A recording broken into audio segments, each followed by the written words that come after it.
Nat is a character that we meet in episode 2 of The Ones Who Live. And I wanted to make a quick video talking about him because I really liked his character, but I'm also glad he died when he did. One of my biggest issues with the spin-off shows is that the newer characters just don't have the same spark as the original show's characters. Like, does anyone really care about anyone in Dead City other than Maggie Negan and maybe the Croat? Because I don't. I think Pearlie's okay, but not great. I mean, I don't love him. Then we have Daryl Dixon, where all the new characters there are a pure snooze fest. Hell, all the characters introduced to Fear post-season 3 were dull, aside John Dory and that one bounty hunter they cloned. Oh, I did like Teddy too, though. I just wish they did more with him. Nat, though, is just great. He was in one episode, but I know him so well. I think I know him more than some of the original Walking Dead characters, which is saying something for those later seasons. I know what he's about, his backstory, his personality, and they did all this in a single episode where he wasn't even the entirety of the main focus, right? Because this was Michonne's story. We know he cares about people, not wanting to leave folks behind, but he's also not active in making change or leaving this group of nomads that disregard their own. We see his anger in the very first scene we are introduced to him by, and then we see his quirky nature in a few scenes later, where he tries to convince Michonne to stay a night and offers to make her armor. We get that balance from him, how he speaks in, for lack of a better term, a professional manner, and how he speaks amongst friends. Meeting Michonne forces him to set that flaw of being inactive and leave to help her, bringing a large portion of his group with him. We learned that because of bullying he endured when he grew up, he used to blow shit up and was a bit of a troubled kid, but a stepfather named Danger, and I'm not going to lie, I kind of love the stupid little name that he has.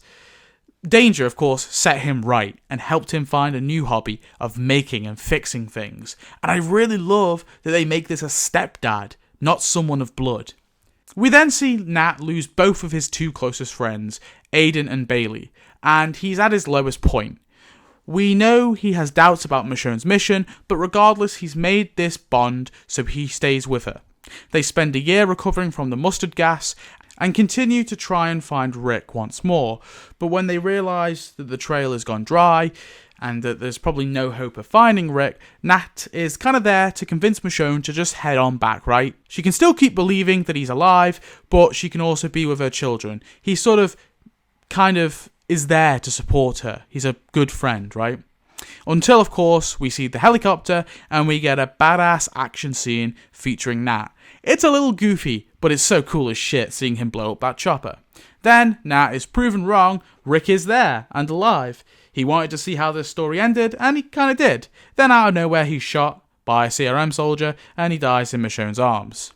So, why do I love this character?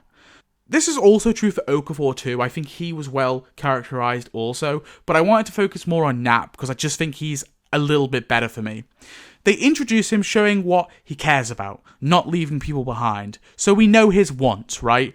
They give us a backstory to root for him and make us empathize with him.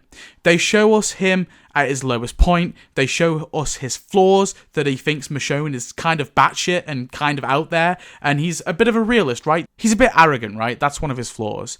And then following that, of course, they give us a cool-ass action scene, not to mention the whole splitting the herd thing that he does earlier too. Nat was a really well-written character, but he wasn't overused either. His inclusion would have just muddled up the story if he was also captured along with Michonne, right? So, it's Rick and Michonne's story. There's no need for him now. They've reunited. So, he's not needed. So, it was right to kill him there and then. But oh boy, other Walking Dead showrunners, take note, because this is how you write good characters, okay? And your spin-off shows need some good characters, because they're dog ass. Oh god, don't get me started on Tales of the Walking Dead. Ugh! Pretty sure Chlamydia is more exciting than the characters in that show.